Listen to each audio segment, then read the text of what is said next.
Okay, here we are. Back on stream. Had to kind of scramble to do this a little bit. So I wasn't sure if I was going to be able to do it tonight. And I wanted to work out, which I finished a bit ago. But here we are. On stream again. Maybe we could turn the webcam light on there. Is that better? I don't know. I feel like it gets a little washed out, but also I think it's better for... I don't know if it's better. It's not really better. I don't really like how dark my eyes turn out. I actually should just move the couch and everything back a bit. A little late for that this week. So we'll just soldier on. Let me share the stream here. I always forget where this thing is. YouTube Live Control Panel, here it is.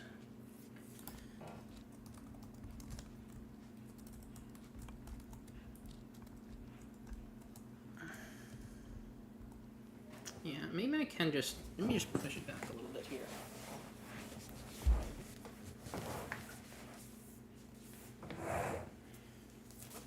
Because I did move it up recently, so I know that's what needs to be done.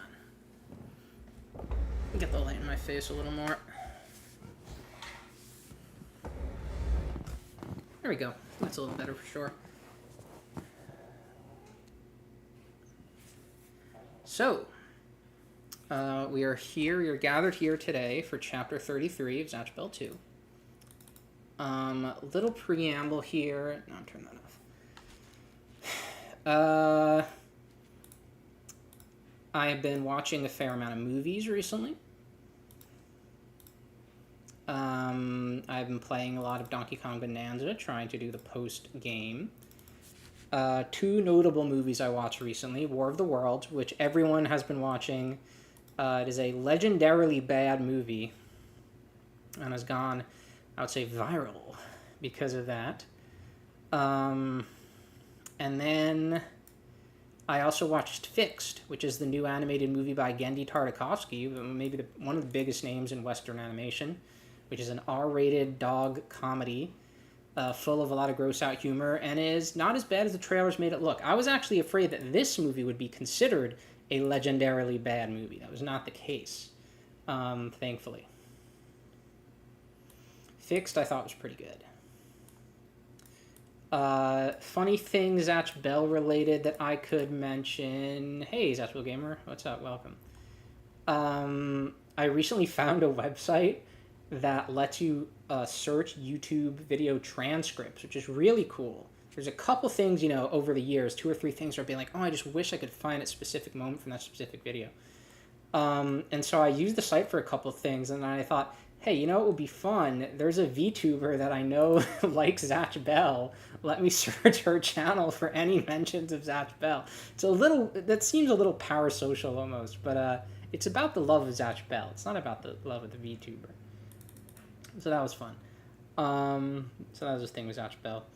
So, yeah, we're finally at Chapter 33. I was looking forward to this chapter after, last chapter was really a lot of setup for kind of the oncoming fight and the plot, and we didn't know too much about these two people that we're following, these two new characters. So I was looking forward to learning more about them.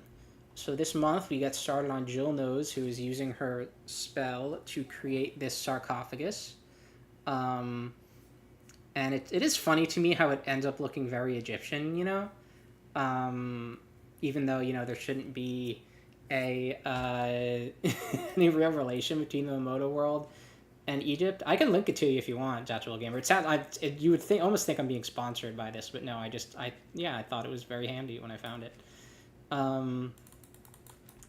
So this sarcophagus is complete, and Jill Knows falls, sort of sinks to the ground. All done. Jill! So listen, kid. It's Cuffy. Listen, Cuffy. That human is just a rough mold of what she'll look like. Sorry, that mummy. I need to zoom this and this Cubari. I'm still getting used to these new sites. This isn't a great... I don't have like a great way to do this. Okay, that's a little better. That mummy is just a rough mold of what she'll look like. Form will change to match the appearance of the soil. This is all because I don't have it zoomed in very well. Of the soul that goes into it. If Ellaby-chan's soul enters that mummy, then it'll start to look just like her. Ellaby is pretty happy about this. Also, it's made from a special kind of magic that doesn't go away over time. Yeah, I've tried. It's hard to get just right while also needing to have the OBS window up. I guess I'll move the OBS window over so I don't see myself. Soil. I mean, look, there's normally soil probably inside a sarcophagus, or, you know, right? I'm trying to just offering whatever little defense I can. So, yes, also, it's made from a special kind of magic that doesn't go away over time. It's pretty demanding on Luna's heart energy, and this spell really takes a lot out of me to perform. So I'm just gonna take a little nap now. She goes to sleep. Thank you, Jillnose. I really appreciate this. So he takes this soul orb, which I think is this duplicate soul orb that she made, which we'll see, out of his jacket or something, puts it on the doll. I'll need to borrow some of this power. So he borrows from the spell elements that he has with his strings, and he creates another string that comes out of his hand.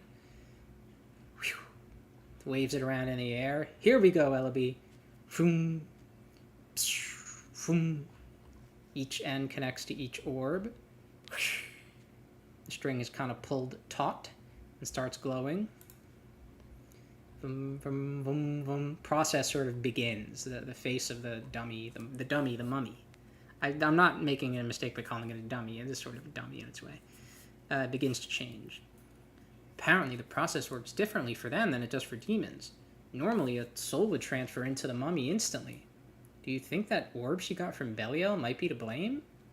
Well, was that orb artificially created by Belial himself? Maybe it's taking longer than usual because it's trying to force its way into a foreign system and more or less extracting the necessary data from it. Either way, I can tell that this Cuffy guy is a very skilled sorcerer. I have a teacher who helps me study magic back in the demon world. I'd like to see that person. Maybe it's the dragon from the first movie. And he says that any mage who can manipulate ropes and strings must be at the highest level possible. I remember him saying that strings can be either straight or curved, and that they always connect from one point to another, front and back. Which is an odd thing to say. I'm not entirely sure what they mean by that. It was maybe kind of difficult to translate. Like, I think he might be referring to kind of a Mobius strip as we see sort of the infinity symbol there. But it's like, yeah, of course strings connect things, right? You can see some of the strings above him seem to make like a little face. The vibration of these strings is supposed to be the source of everything that exists. It sounds a lot like the concept of string theory in physics. So yes, that's true. String theory is this... I don't know too much about it, and I really should have looked it up before the stream. But yeah, it's related to this weird vibration of like these, you know, infinitesimally strong, small strings that give rise to natural phenomenon and you know, various things. Yeah, JoJo, Mobius strip string. Yeah, that's from part 6. Yeah. So that's a very interesting bit of explanation, like, of just, like, kind of physics in the human world and magic in the demon world having kind of the same roots, pretty much, I think is kind of what's being said here. And, you know, manipulating Jillnose's doing is kind of manipulating the real strings of string theory in a way, something like that. What he's trying to do with that magic right now is something that would be almost impossible to accomplish. But more importantly, Kiyomaru, he's leaving that orb completely exposed while all this is going on. Yeah, it wouldn't surprise me if Belial was onto us by now. And to make things worse, with that orb out in the open like that, there's a good chance it could be destroyed at any moment. And he thinks back to Cuffy saying, we also played a part in carrying out Belial's evil plans. That girl is so determined to do this that she's prepared to risk her own life if that's what it takes. Just a little more. Don't you break on me. Don't you dare destroy Belial. That's a little kind of jinxing it a little, I feel. Maybe don't just mention Belial by name. Ellaby, you have to hold on. So you can see the dummy is sort of taking on Ellaby's face. You get a little flashback here. Ellaby looks over a destroyed area with a lot of dead. It looks like they could be demons, monsters, who knows. She walks through, kneels over some dead bodies, and she looks at her own hands and begins to shake. Almost like she's looking at the blood, but it's almost like she's thinking that she had something to do with this. Your true prodigy, Ellaby Shannon. So, Belial appears over her, and he is huge compared to her. Huge. I'm also interested in the last name Shannon. I feel like that almost must be, a reference inspired by something. I almost hesitate to call them references because I think the way Raikou kind of comes up with these names and visual inspiration is probably like so sudden that like it feels almost semi-unconscious the way he did it. I would think. So I kind of hesitate to call them full-on references, but I feel like he must have got that from somewhere. I don't know who with the surname Shannon he would be interested in, or the first name Shannon. There's no doubt about it. That girl was forced to fight against her will. Like many of the cards, it seems. Almost there. So the strings, his strings, are kind of splitting into smaller strings, which are like sucking up the ball inside of the orb from Ellaby. We've almost got it! Big monster comes up in a 2-page spread. Suddenly, very sudden, sort of emerging. Almost looks like it's emerging from the sea, though I don't think that's true. I had it open first. Oh, there it is. It actually, you can kind of see that it looks like it's... Okay, would Imager stop being weird? I'm trying to zoom in on this. Qbari like wouldn't open in Imager. It almost looks like his leg is emerging from like a portal or something. So we don't really see that in the rest of this chapter, but it does seem like perhaps he's coming from a portal. This is a pretty funny looking monster. Very undetailed. It just kind of looks like a big Sasquatch, except for the fact that it has some sort of tank by its upper chest cavity that has what appears to be 2 spell jars inside. Other than that, it's like a cryptid almost, I haven't seen stuff like this since Animal Land or Vector Ball. You mean this sort of spread with a big monster on it. So Cuffy isn't even really noticing this big monster. Thankfully, Q and Zatch do. They immediately Zakaruga the hand that was going to grab at Ellaby and Cuffy, and it seems to be very effective. It almost like seems to break the arm of the monster, or at least push it back a lot. But then we see this big, weird weapon immediately snap the string. This would be good animated.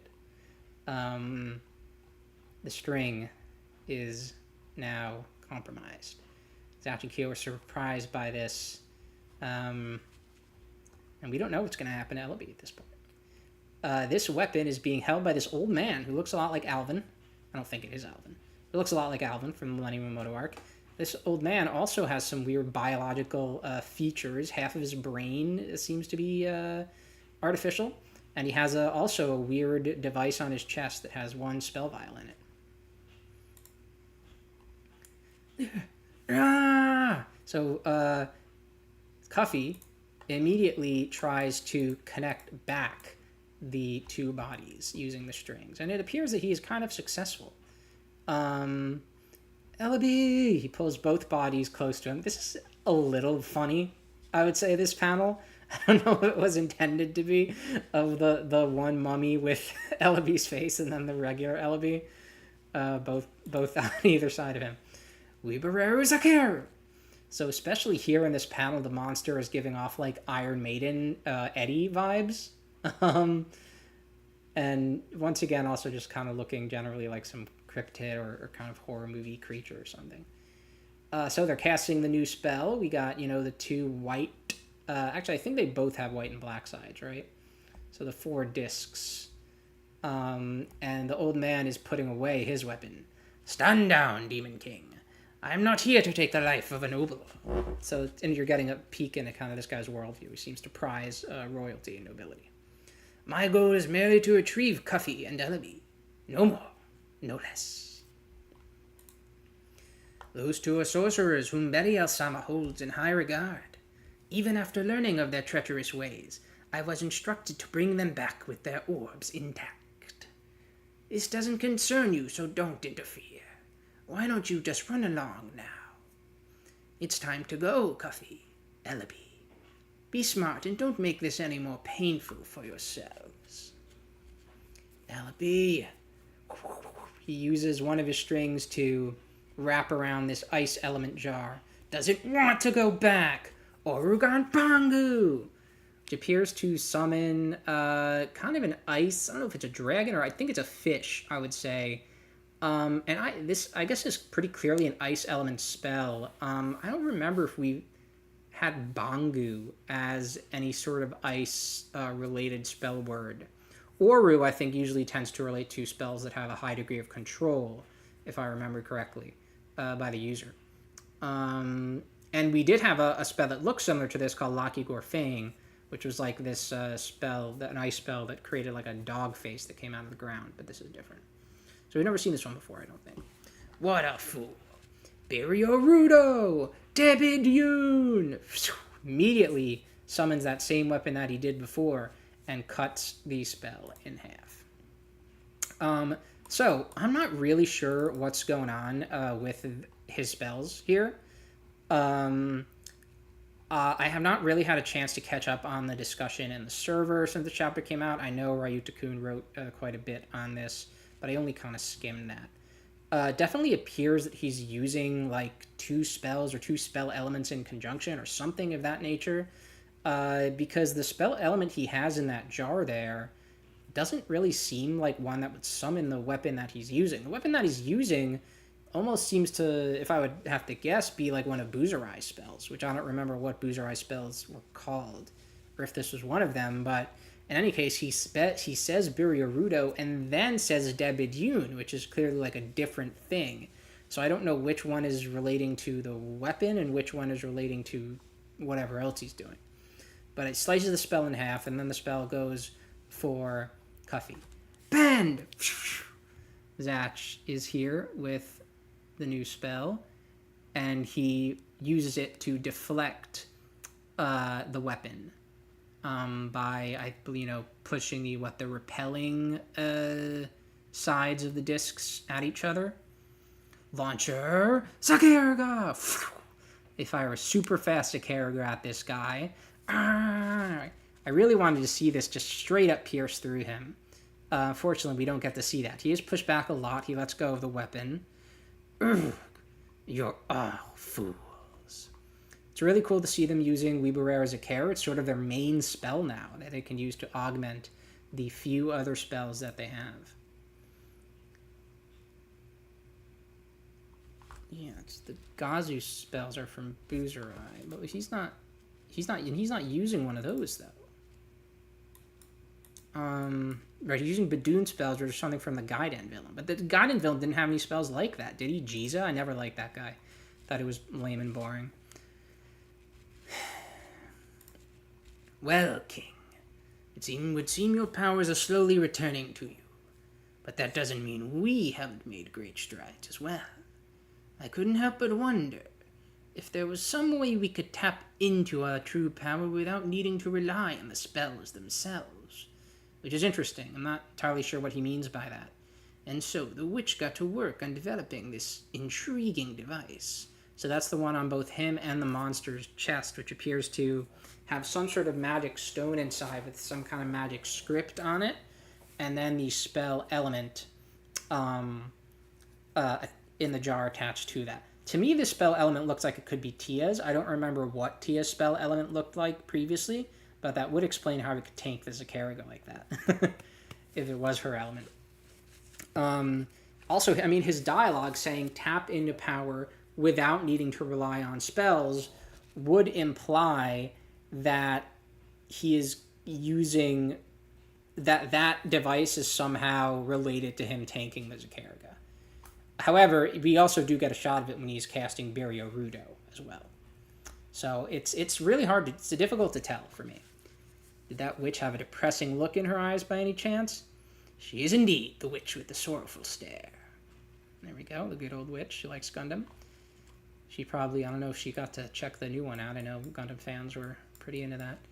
Naturally, the power output isn't nearly as perfect as it is when we use multiple spells in tandem, which is he's doing, I believe. Nevertheless, the results speak for themselves. It's cool to see the enemies being improved like this, and I hope these two aren't the only ones who are. It does look like Tia's element because of the wings on Ramasha's shield, but that is definitely Arujo's spell vial. Okay, so Barrio Rudo then would be one of his spells, right? Because that would be related to Baratsu, which was a spell that Arujo had as well. But where is that being used? Like, where are we seeing... Is it just the fact that his spinning axe thing is, like, charged with light? Is that the Barrio Rudo spell being combined with Debedune, which is the weapon? What do we think about that? Dio Barrio Rudo. Also reminding me of Tia, because she had, I believe, I don't remember if it was a Dio was the suffix for that, but she had her final shield spell, and then her final shield spell, which just summoned two of them. I believe the Dio one, actually, the weapons do look slightly different than the other one. That is, they have... No, you know what? I'm wrong. I think they look the same. So yeah, I think it's literally just two of them. Demerobidune! So that is also different. Both spells he's saying are different. So in the shot, we can see the device, the thing in the middle, is taking energy from Belial's orb that's on him, and then the spell jar as well. Really weird. Really interesting. So Zatch Gamer says... How do we get this thing? Now, when he says multiple spells in tandem, he means using multiple spell type attacks in a battle.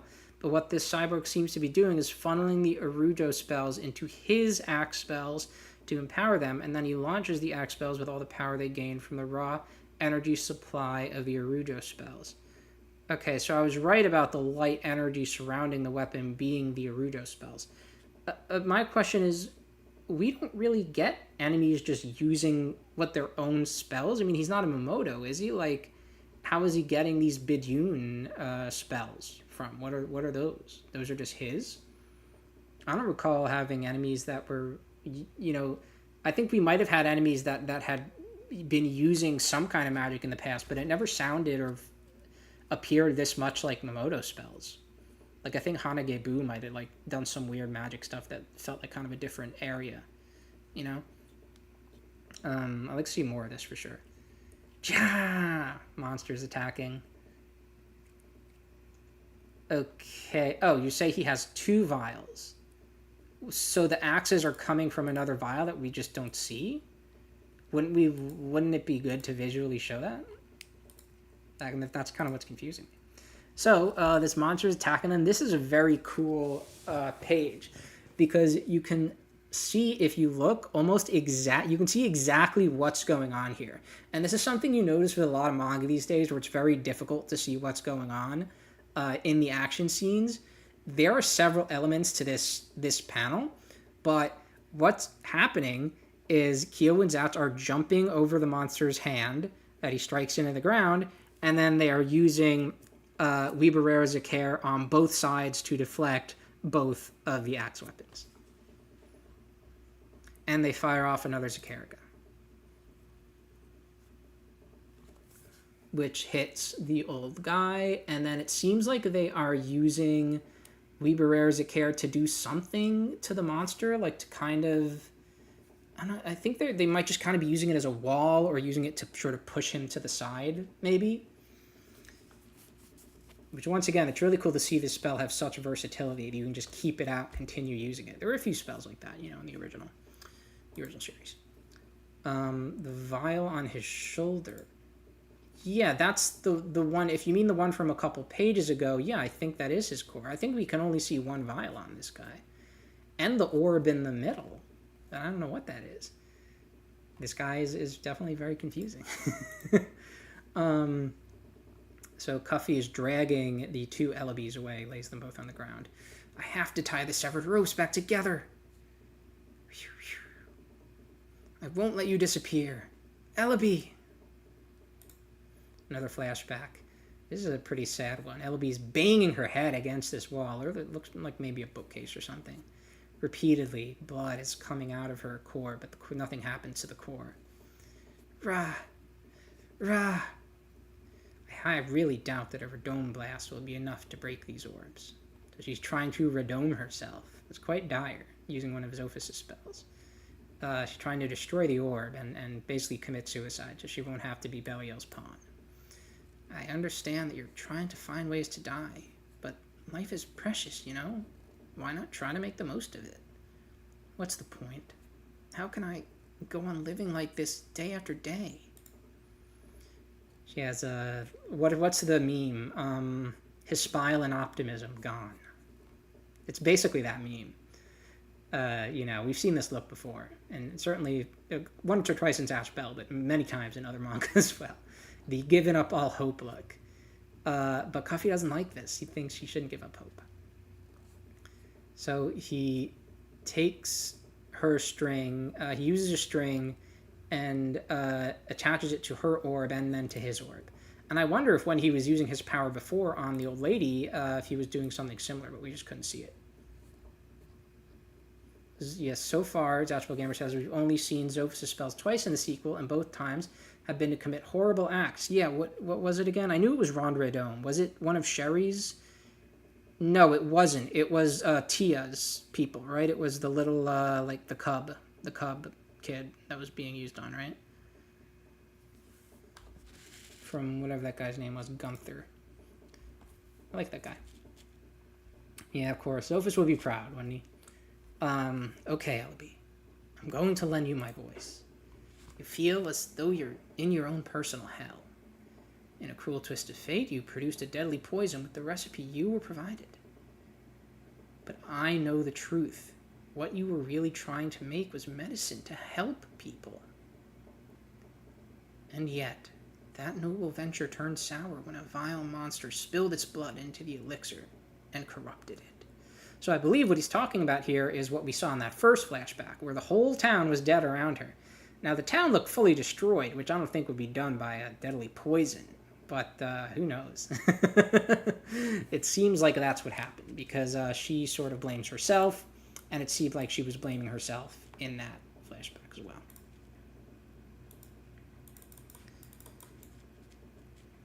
So please believe me when I say, I know exactly what you really long for, Eleby. There's still a world for you out there where your exceptional talents can be realized. So it's interesting. We don't entirely know what her talents are, what her abilities are. They might just be medicine. I don't know. And I will shine a light upon it. So he sort of takes her to a very similar sort of landscape illusion as he took the grandma to previously. Where instead of the grandson there, we just have a bunch of animals. Reminds you of Shinpo-rik, where he used it, Chanchame used it for good, for Gorm. You have some, moles or something near the front there. Eleby still doesn't look very hopeful. And look, it's not just the scenery that's changed. He holds up a mirror where Eleby can see Belial's orb. It's gone. I know that's what I'm confused by, too. Town was ravaged. Her poison couldn't have done that. Maybe that was the other monsters doing. Yeah, it's a question for sure. A lot of these, the cards, we get very scant details of what they're about and where they're from, and it's always very interesting. Because a lot of them seem to be, from different planes of existence, different universes that are separate from the Momoto world, also separate from our world. I think if we ever do get a human or a Momoto card, which has been speculated that could happen, we're going to know it, and it's going to be a big thing. You realize it too, didn't you, Eleby? With your abilities, you can make the same kind of orb that Belial did. So yeah, I actually kind of forgot. That's her ability in some way. I'm not sure exactly what the ability is, but that's something that she can do with it. And if I use my rope to conceal it, you can make the orb in secret, and Belial will be none the wiser. If you craft an orb of your very own, you'll get a fresh start, another chance to help people in need. You can even put your powers to good use by saving the surviving demons. You could break Belial's hold over you and start a new life. So finally, Ellaby sort of lets her emotions show and maybe starts to believe a little bit again, which makes Cuffy cry as well. Cuffy, move away! One of the axes appears to, I don't know, maybe, dodge the Weeber Care. Yeah! He tries to wrap it up in his own strings, but of course the weapon is too strong and it hits him right on the head. Cuffy! Monster comes by them. Kyo is standing on Zatch's mantle, like we would see him do a little bit during the final arc of the original series. They're both hit by that attack. Now that we have Ellaby's last name, I'm definitely certain that she'll be in the next Gash Cafe. Yeah, that could definitely be pretty likely. It's always interesting that Raikou kind of has to do Gash Cafes with characters he very recently introduced and who are sometimes still active in the story. We're thrown away by that. And then we see that there is a structure behind them on this beach. The king of the demon world and his human partner. I must admit your skills are indeed formidable. Be that as it may, having more targets gives me quite the advantage. Not sure why that is. Especially when they shoulder the burden of shielding those who can't move. I mean, I guess that's why, but generally having more targets is not a good thing. Your chances of victory amount to nothing. And we get a close-up shot of this guy. He has Raikou always textures his old people very uniquely, where they have a lot of little crags and wrinkles and things across the entire face. Cuffy is still trying to defend the two bodies as these little chunks fall on them. And Zatch and Kyo are still fighting, doing their best. The creature isn't even using any of the spells he has, I don't think, unless he's using their energy somehow. Cuffy still kind of smiling, looking at Ellaby. Ellaby, this is incredible! Another flashback. I just found out there's a type of magic that can create physical bodies. So we can see here, she's kind of using science to create the orb, so science kind of is her skill. Probably. Things are going well on my end, too. I don't think I can make it identical to Belial's, but I'm sure I can fashion a different orb that looks very promising. Did you hear the news? I think this is later. The king of the demon world has been revived, and he's taking a stand against Belial, which we can see him doing right now. Apparently, he's got this partner fighting alongside him. The dude's just a human, but I hear he's a force to be reckoned with. Even the witch and the rolling witch were no match for him. He struck them with lightning and tore him down with his words. Which, we saw him mentioning that last time. That, one of Kyo's greatest weapons, plug the charger in here, is his words. Ellaby's shocked. It's kind of funny, isn't it? With everything they've been doing so far, it almost feels like they're helping us out on purpose. What are their names? The demon's named Gash, and they call the human Kiyomaro. Gash. Kiyomaro. We cut from that hopeful look to the kind of essentially dead Ellaby that we have here now, with her soul somewhere in limbo between these two bodies. And even though you've done so much already, I still asked you to do this for us. I'm so sorry for dragging you into this. He's talking to Zatch, but I'm begging you. Give us a reason to keep hope alive. Gash. Kiyomaro. So Zatch and Kiyomaro are still fighting with pretty much just the one spell, deflecting one of the old guy's attacks with 2 of the discs, and then deflecting the monster's punch with another one. I think they're definitely going to come up next chapter with a way to kind of get around that Weeber spell. And that is where we are going to wrap up for this month. There is an ad here for a yet another pop-up shop that's coming with some very cool kind of Sumi-e or Sumi-e inspired arts. where I think there's 4 of them, I believe. There is Kyo and Zatch, Zeno and Dufort, Sherry and Brago, and then Kyo and Zatch in the sequel at this pop-up shop. And that one's going to be happening in November, of course, in Japan. We got another ad for the Mochinoki department store. And then I think that's it. So that is it for chapter 33. I will definitely say I like this one more reading it the second time.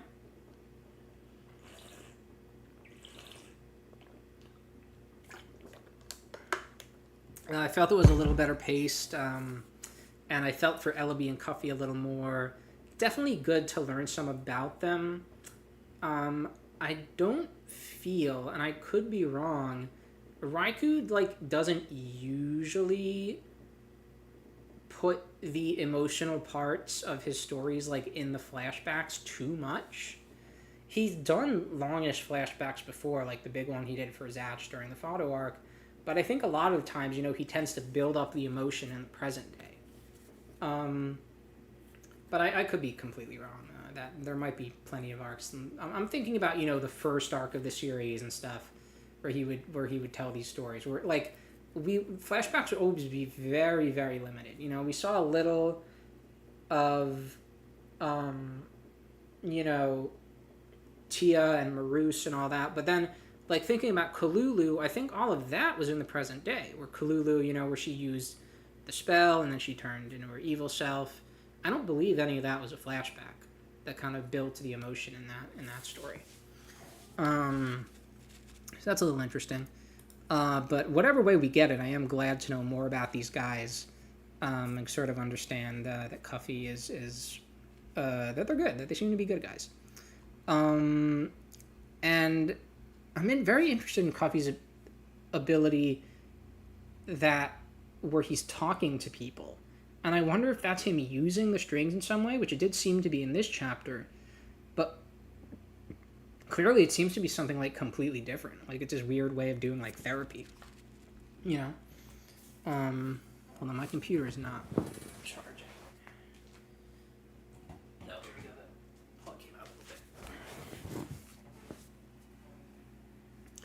little bit. And then of course we got some fighting, which is always good in this series. It's something that's been very consistent.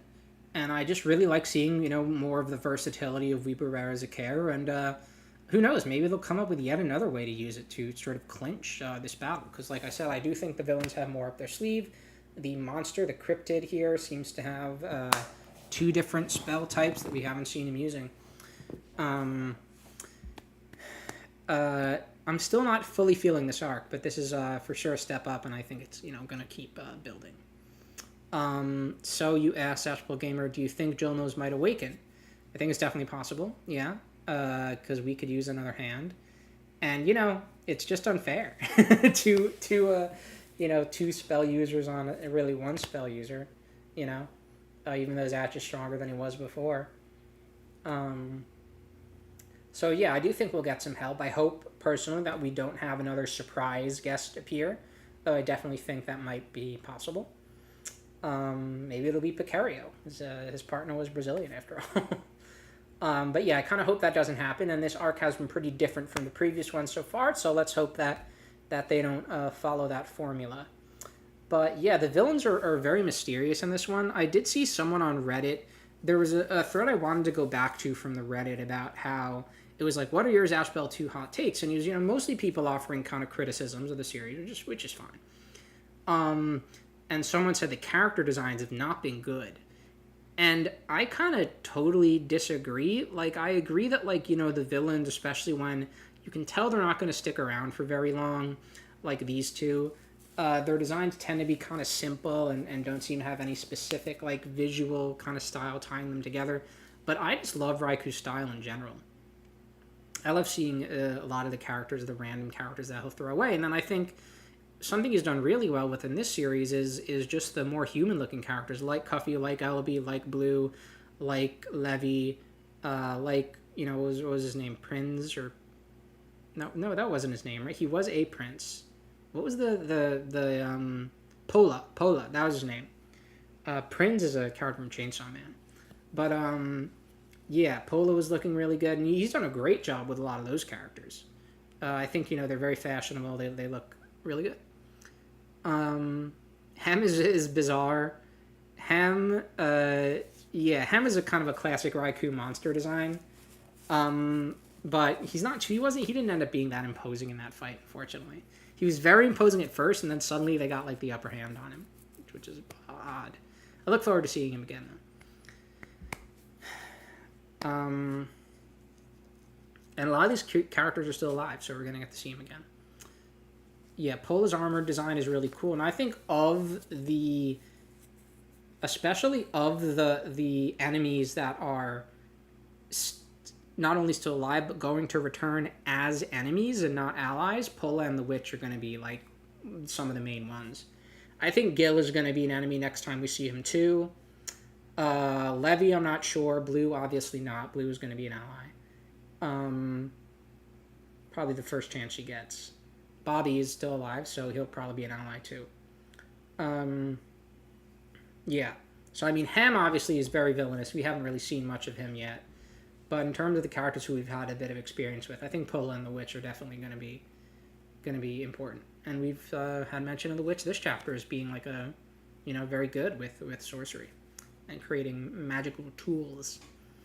But yeah, I mean, this whole vile device thing is really bizarre. It's very confusing, and it's just the question of, okay, so I think he's using the Erujo spell to coat these weapons, but what are these weapons? Whose spells are they? Why, even though the spell names look similar to spells we've seen before, do they not resemble those spells?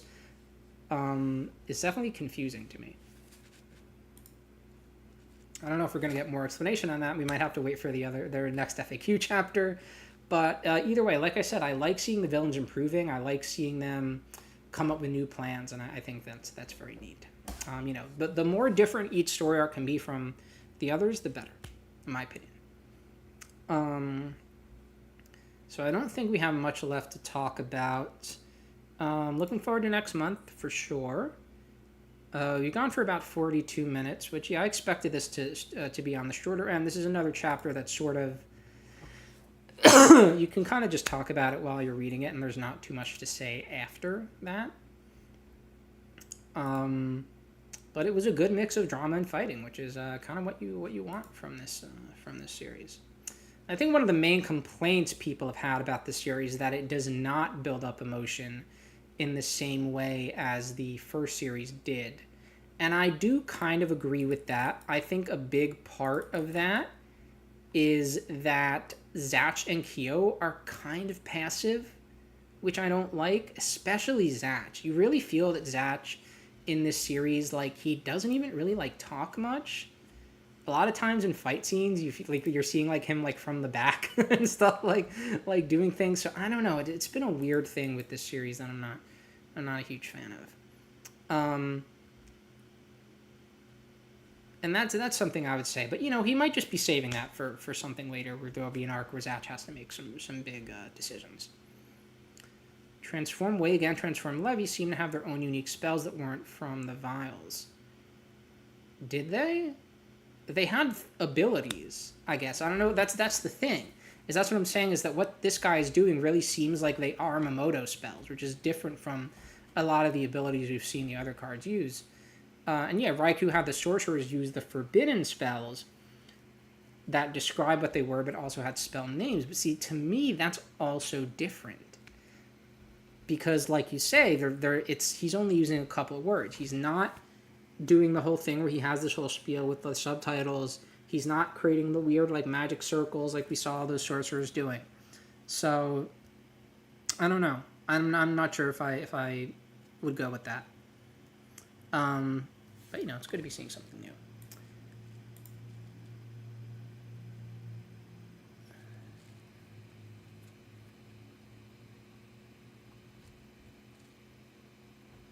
Okay. So there's not too much else to say. Something I did want to put out there into the world is that every month on these streams, I tend to talk a little bit about the possibility of either an anime or an American manga translation happening. And I've exhausted pretty much all the discussion I possibly can about that. All the discussion that I wish to. You know, I've sort of been against getting into the real nitty gritty of like, why do we think Raikou can't do an English translation? Why do we think the English translation companies don't want to work with Raikou? Beyond what's extremely obvious in that realm, there's not. I don't wish to speculate on things that we can't possibly say. We can't possibly know what's going on in Raikou's head. So, let's up the stakes. Let's make it real.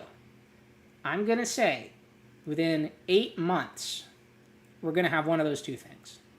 Of course, the camera has to go out of focus as I make that point because my finger's up here. We're going to get either an English manga translation announced or a new anime announced within 8 months. Giving myself 2 months more than 6, just to get a bit of a bigger window, but still small enough that I think I can, you know, it can be spicy, you know, as a prediction. Because as Zatch Gamer mentioned, Italy just got a localization. That's really cool. And I think things are coming. I think big things are coming for the series, as I always say, every month. So let's just put it out there. One of those two things going to happen within 8 months. That's what I think. I think there's a lot happening behind the scenes that we don't know. The things that are very easy for them to do. Apparently pop-up shops are like super easy to set up. Who knew? We're getting a ton of. Clearly want to get the series out there. So I'm going to say it. I'm just doing it. Put me down for 8 months. With that, I think that we have said everything that has been said. I don't know. I want to start talking about One Piece, which is always what I want to do when I don't have Zatch Bell to talk about anymore. There's been a lot going on with One Piece. Big manga chapters. Season 2 live action trailer looks great. New anime announced, focused on the heroines' novels, which are about the ladies in One Piece. I believe written by a woman, I think. New DLC for Pirate Warriors 4. Exciting stuff in the One Piece realm. Those are my two favorite series, so. But I won't belabor that. A lot of big things happening tomorrow for the gaming space. We're getting both a Kirby Air Riders Direct and a Gamescom stream from Jeff Keighley, which there's going to be a lot of reveals. Both of those I won't be able to watch either because they're both at absolutely terrible times for those of us who work in the U.S., which I am annoyed that the companies keep doing this, but I have to understand that they're because they are foreign time zones. Zatchable Gamer, you say you want to check out the live action One Piece, but you have to rewatch My Hero Academia because it's about to end. I guess that makes sense. They're doing a live action My Hero Academia, which I believe this is kind of an interesting thing, which is that it's going to be an English language movie, but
oh, okay. Yeah, I think I accidentally tapped the mute on the mic there. That was not... thankfully, since I got the new USB dock, things have been very good in that regard. Doesn't really matter what I was saying. I was just saying live action My Hero Academia is coming. It's going to be a Japanese director, but an English language film. which I'm kind of surprised they have not tried more in Hollywood, because I think if you were a Hollywood person, you would think that a Japanese director would kind of be a safe bet. But I don't know if I believe that. But, I mean, look, we've seen a lot of Japanese language anime adaptations that have not been very good. But I did watch Cells at Work recently, and that was good. And I have not seen the Cells at Work anime. But I like the live action of that. Okay, so enough random stuff. I think we're going to wrap up right now. 50 minutes. It's about the minimum any of these streams usually, from what I've seen in history. Hopefully I'll see y'all next month. I want to have like a stream starting soon screen, which I think would be good, just for a few minutes. What I want to do is get, if possible, and I'm kind of surprised I've never seen this before. What I want to do is get some public domain stuff to throw up on the stream starting soon screen. So like public domain, like silent films, and then like public domain songs as well, like from the 20s, like novelty songs from like the 20s and 30s. I think would be fun. And we'll see if YouTube reacts to that, because the issue is that people can come in and say, this belongs to me, and I can copyright strike based on it, even if that's not true. So there's a little fear of doing that, but I am going to try it out. So thanks for watching. Anyone who watches in the future, please comment, and I will respond. And there we go. So have a good night.